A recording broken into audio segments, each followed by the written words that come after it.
ఎవరు మాట్లాడకండి. ప్రపంచంలోనే ప్రసిద్ధిగాంచిన గ్రామం. సౌండ్ తగ్గించండి, సౌండ్ పెడితే బాగా వినవడం.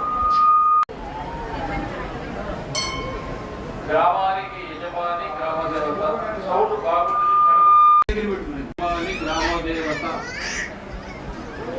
మిగతా దేవాలయాలన్నీ గ్రామదేవతకు అనుగుణంగా ఉంటాయి. గ్రామదేవత ఆవిర్భావం ఎలా జరిగిందంటే, ద్వాపర యుగంలో ధర్మ స్థాపన కొరకు మహావిష్ణువు శ్రీకృష్ణుడిగా అవతరించినప్పుడు శ్రీకృష్ణుడు దేవకీదేవి గర్భంలో జన్మించాడు. కానీ ఆయన జన్మించిన సంగతి కంసుడికి తెలియకూడదు. అలాగే అక్కడే ఉండకూడదు. 8వ సంతానంగా జన్మించాలి, వేరొక దగ్గర పెరగాలి, లేదా చంపేస్తాడు. పెరిగిన తర్వాత కంసుడిని చంపాలి. అందుకుని ఆయన అక్కడ చెరసాలలో ఉండేటువంటి దేవకీదేవికి జన్మించి అక్కడి నుంచి గ్రామానికి చేరుతున్నాడు. గ్రామంలో అక్కడ ఆదిపరాశక్తి యోగమాయగా పుట్టింది.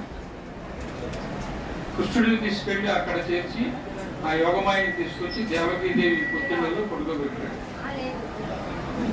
ఇక్కడ యోగమాయ చేరిన వెంటనే అందరికీ వెలుగు వచ్చేసింది. ఎక్కడక్కడ తాళాలు బిగుసుకున్నాయి.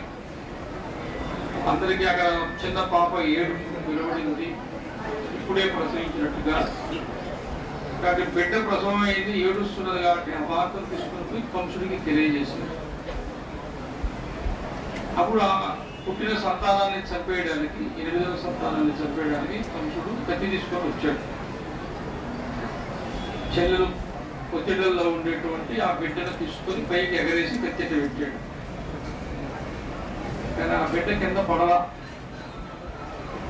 కత్తి దాకా రాలా. అవి ఎక్కడ దాకా పోయిందో అక్కడ చతుర్భుజాలు శంకు చక్రాలతో ఇక్కడ ప్రత్యక్షమైంది. ఇప్పుడు ఓరి కంస,